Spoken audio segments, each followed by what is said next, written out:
চলে আসলাম বৃন্দাবনের আরও একটি ভিডিও নিয়ে।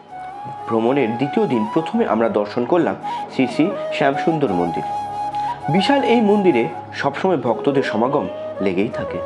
এই মন্দিরে ছবি তোলা নিষিদ্ধ, তাও এই মন্দিরের পুরোহিতের কাছ থেকে একটি ছবি সংগ্রহ করেছি। তারপর আসলাম নিকুঞ্জ বনে। এই মন্দিরেও নিত্য রাস হয় নিধুবনের মন্দিরের মতো। সেই মন্দিরের ভিডিও আমি আপনাকে পরের ভিডিওতে দেখাবো। জানা যায় শ্রী রাধারানী রাসমঞ্চে নৃত্য করতে করতে তৃষ্ণার্ত হয়ে ওঠেন। তখন শ্রী শ্যাম নিজের বংশী দিয়ে খনন করে এই কূপটি তৈরি করেন এবং এই কূপের জল দিয়ে রাধারানীর তৃষ্ণা নিবারণ করেন।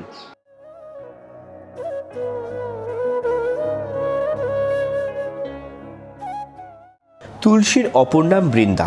শ্রীকৃষ্ণ যখন ছিলেন তখন বৃন্দা দেবীর এই বৃক্ষ চারিদিকে ছড়িয়েছিল, তাই এর নাম হয়েছিল বৃন্দাবন, বৃন্দা দেবীর বন।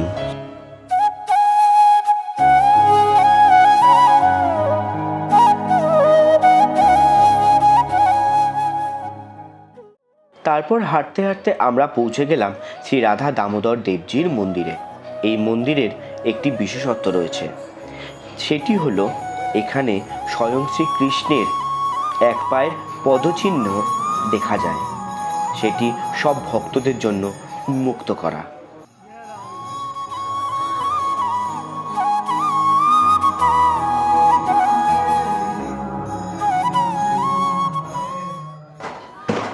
তারপর হাঁটতে হাঁটতে আমরা পৌঁছে গেলাম শ্রী শৃঙ্গারবট মন্দিরে।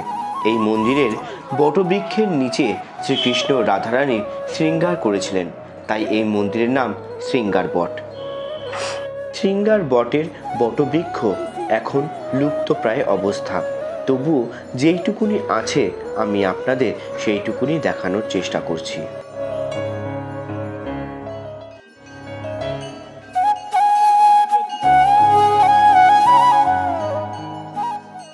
বৃন্দাবনের কোনায় কোনায় এখনও শ্রী রাধারানী ও শ্রী কৃষ্ণ বিরাজমান, যা ভক্তদের মনে তা এখনও প্রমাণ দিয়ে চলেছেন।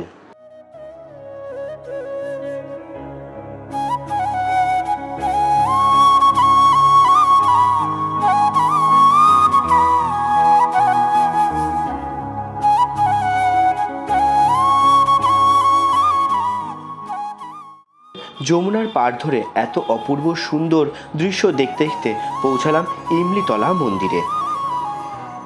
ইমলিতলা এই মন্দিরের বিশেষত্ব জানা যায় শ্রী রাধারানী রাসলীলা হওয়ার পর অন্তর্হিত হয়েছিলেন। তখন শ্রীকৃষ্ণ এই বৃক্ষের তলে তপস্যা করে শ্রী রাধারাম জপ করতে করতে কৃষ্ণ আবার রাধারানীকে প্রাপ্ত হয়েছিলেন। তা থেকেই এই স্থানের নাম হয় ইমলিতলা।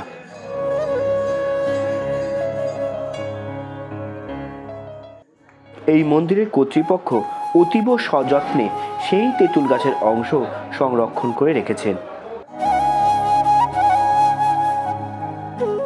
তারপর আমরা আসলাম শ্রী রাধা বল্লভজির মন্দিরে। জানা যায় এই মন্দিরের মূর্তি আত্মদেব ব্রাহ্মণের বংশধর কৈলাস পর্বতে ভগবান শিবের পূজা করেন ও তপস্যা করে দেবাদিদেব মহাদেবকে প্রসন্ন করেন। তখন ভগবান শিব নিজে এই মূর্তি তাকে দেন ও আশীর্বাদ করেন ও রাধাবল্লভজির পূজার বিধি তাকে বলে দেন। পর আমরা এসে পৌঁছলাম বিশ্ব প্রসিদ্ধ বাঁকে বিহারী মন্দিরে। জানা যায় নিধুবনে তপস্যা করে কৃষ্ণভক্ত হরিদাসকে নিজে এসে দর্শন দিয়েছিলেন। শ্রীকৃষ্ণ হয়ে নিজে এসেছেন বাঁকে বিহারী রূপে মধুর এই বৃন্দাবনে।